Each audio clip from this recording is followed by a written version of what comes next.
Ground control to Major Tom.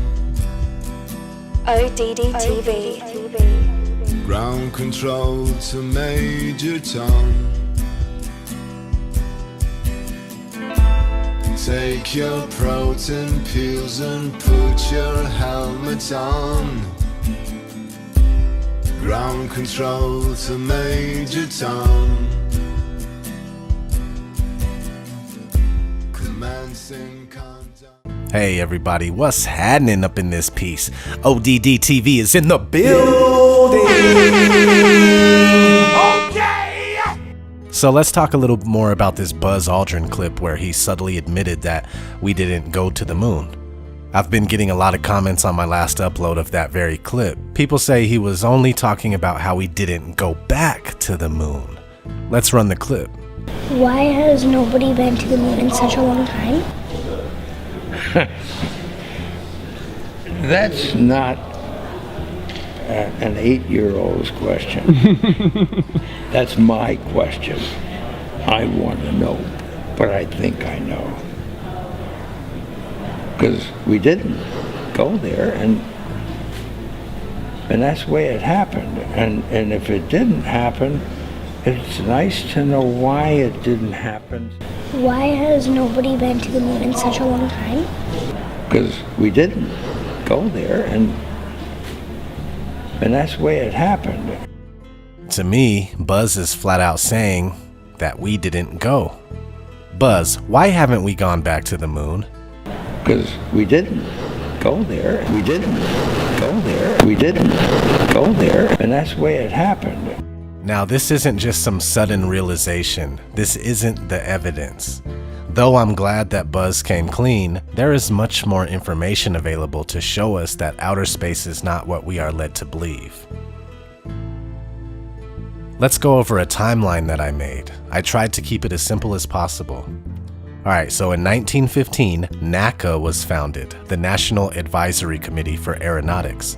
NACA was established by the federal government, and their mission statement was, "It shall be the duty of the Advisory Committee for Aeronautics to supervise and direct the scientific study of the problems of flight with a view to their practical solution."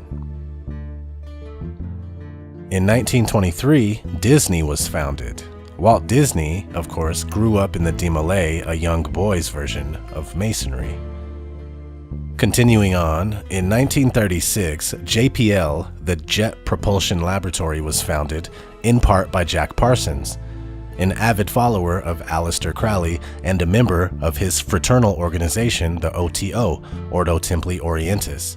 Jack Parsons also hung out with L. Ron Hubbard, the founder of the Church of Scientology, which holds sci-fi-like religious beliefs, including the belief of a galactic dictator named Xenu.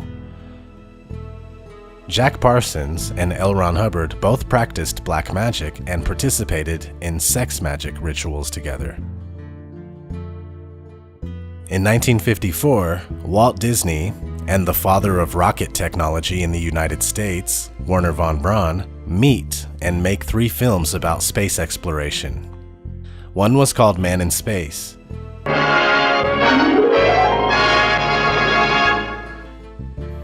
Here to introduce you to this new series is Walt Disney. In our modern world, everywhere we look, we see the influence science has upon our daily lives. Discoveries that were miracles a few short years ago are accepted as commonplace today. Many of the things that seem impossible now will become realities tomorrow.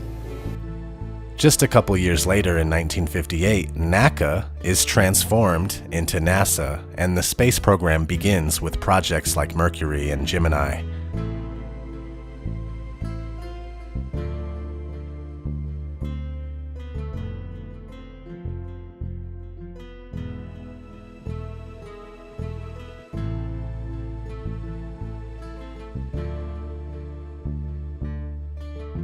In 1966, filmmaker Stanley Kubrick meets with NASA employees as well as Arthur C. Clarke. Pretty damning photograph. 3 years before the first moon landing, Kubrick just happens to be running with NASA and a well-known author of science fiction books, who also predicted satellites in 1945. Arthur C. Clarke's work includes Childhood's End, which was made into a 3-part series on Sci-Fi Channel in 2015. Very interesting series with so-called aliens, but they look like the epitome of Satan, and they come to usher in the new golden age for humanity. There is no need to be afraid. In 1968, Arthur C. Clarke wrote 2001: A Space Odyssey. It was developed concurrently with Stanley Kubrick's film version. Fun fact, between 1968, when the movie was made, and 2001, when the movie takes place, that is exactly 33 years.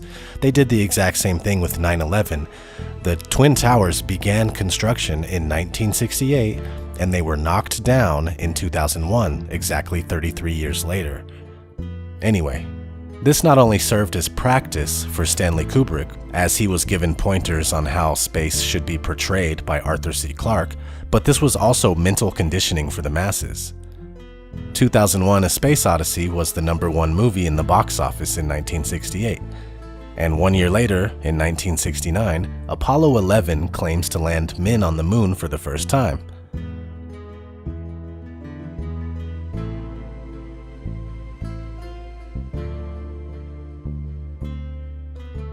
President Richard Nixon called Neil Armstrong and Buzz Aldrin from the White House to congratulate them. Go ahead, Mr. President. This is Houston out. Hello, Neil and Buzz. I'm talking to you by telephone from the Oval Room at the White House.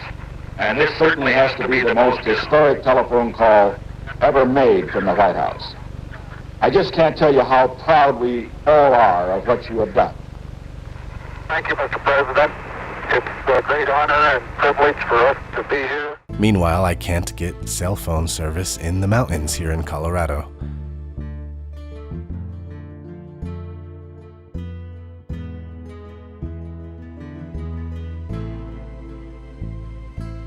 Later on in the same year, Apollo 12 lands men on the moon for the second time.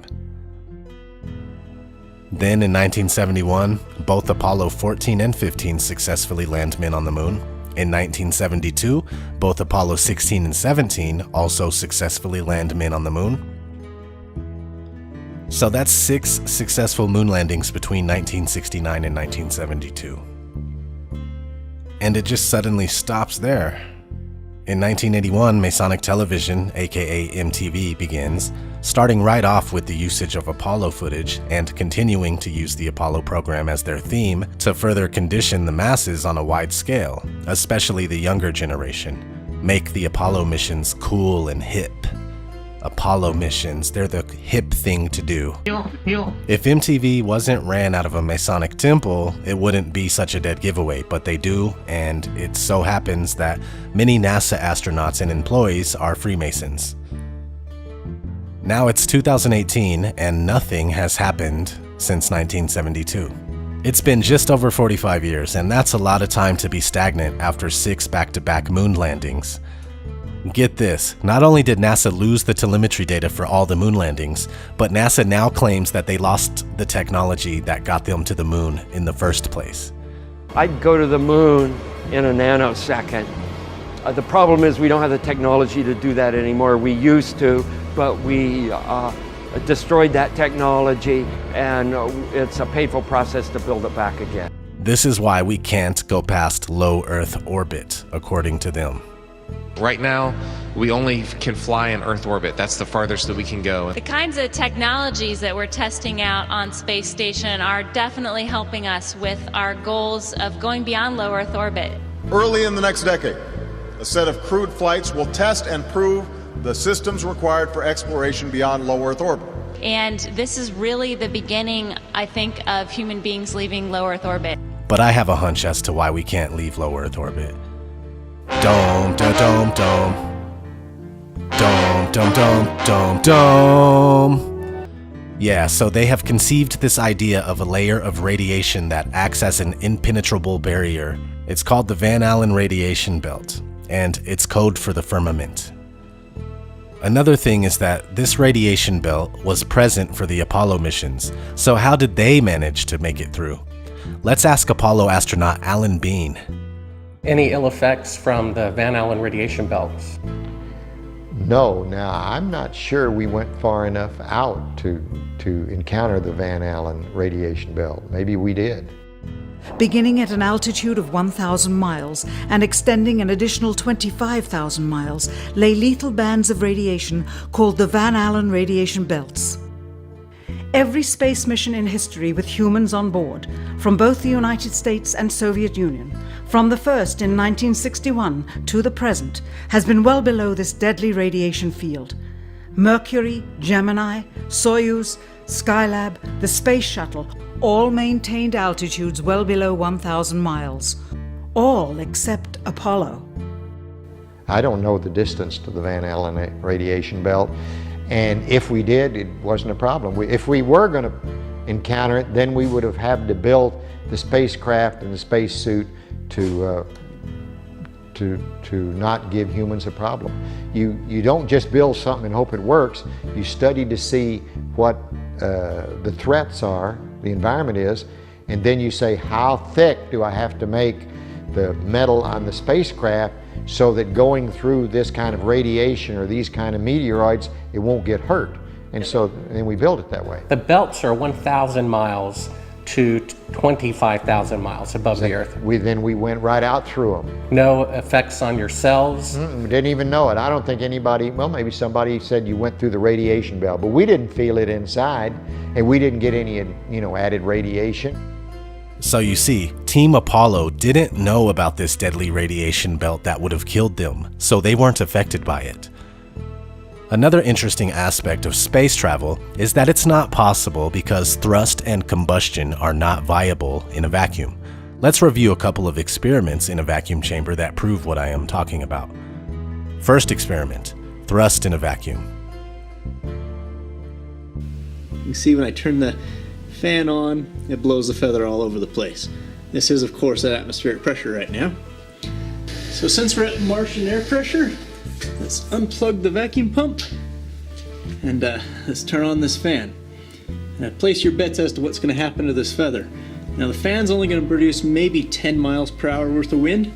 On the surface of Mars, the fastest recorded wind speed is about 70 miles an hour. But let's say the superstorm in the Martian had wind speeds of 200 miles an hour, 20 times what we have here. To compensate for that, I imagine the feather is about 20 times easier to push over than a spaceship. So let's see what happens. Okay, fans on. And the feather's not moving. In fact, let's zoom in on that.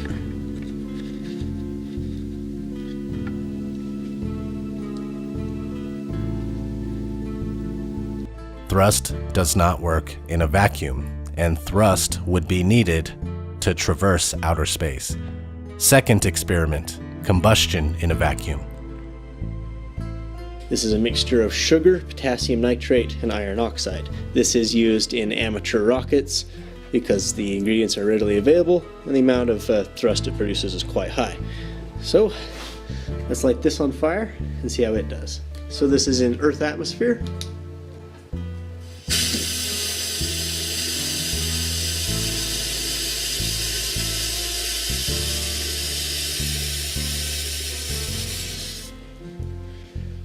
As you can see, it burns rather rapidly, producing a little bit of thrust even. As you can see towards the end, it moved it around. So now let's try it inside of a vacuum.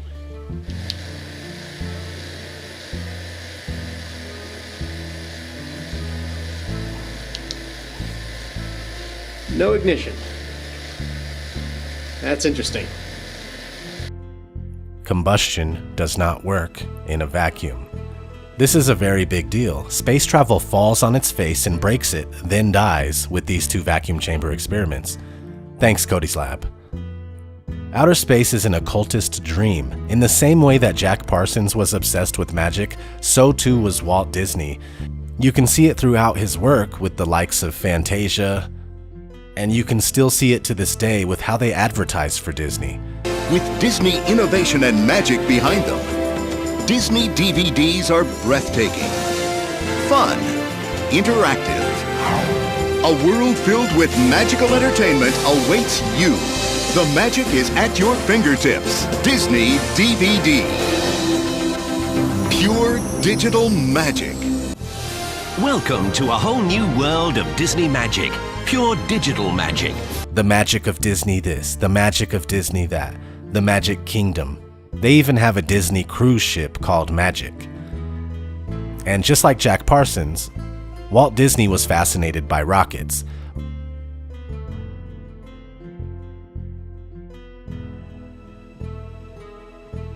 Which in the occult circles are modern-day obelisks. Obelisks are erected all over the Earth plane, and they symbolize domination, power, and political authority. The word obelisk translates to Baal's shaft, Baal as in the god or lord.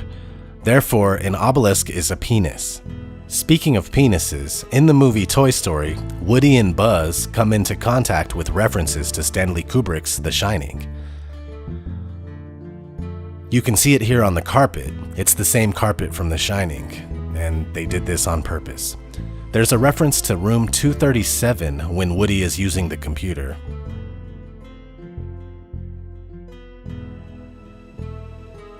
Another one on the garbage truck license plate.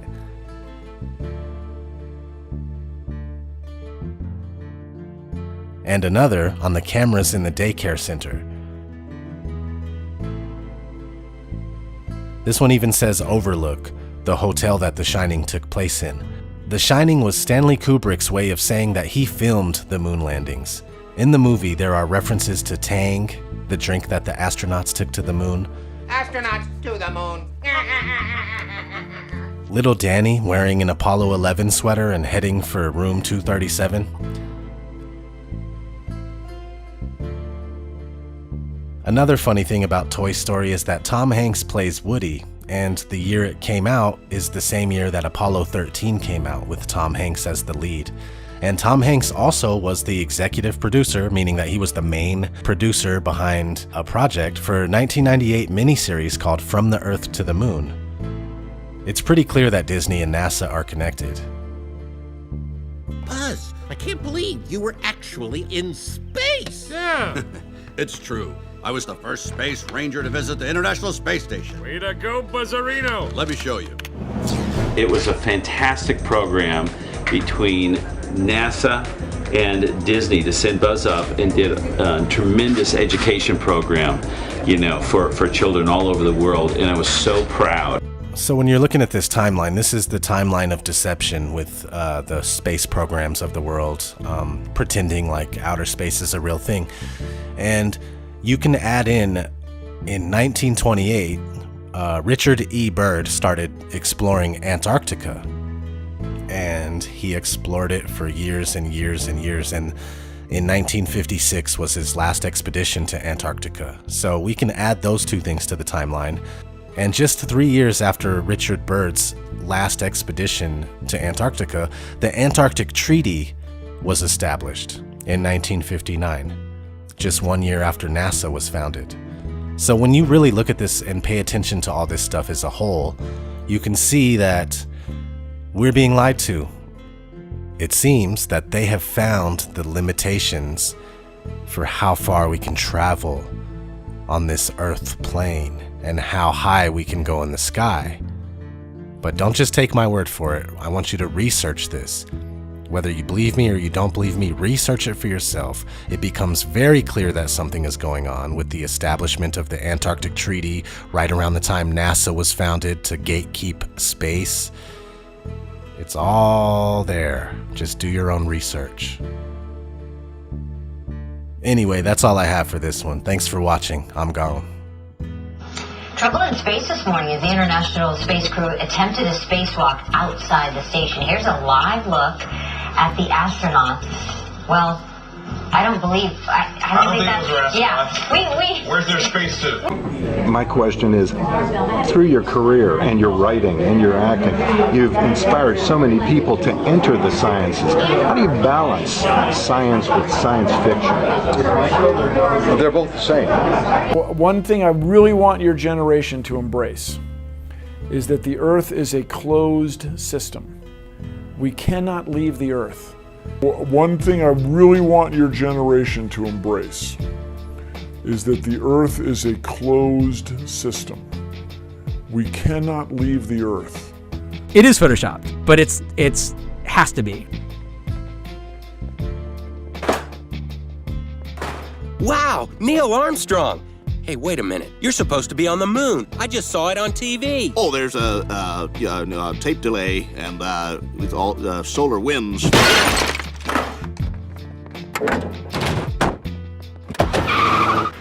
She always loved the pictures. It's an old federal textbook. We've replaced them with the corrected versions. Corrected. Explaining how the Apollo missions were fake. Folks, it's an honor for me to be working in this studio. This is the very sound stage where we faked the moon landing. And the JFK assassination. No, I'm sorry, this is where we planned the JFK assassination. Why has nobody been to the moon in such a long time? Because we didn't go there, and that's the way it happened. Thanks for tuning in to ODD TV. Please be sure to like and share this video. It really helps. Also, don't forget to subscribe.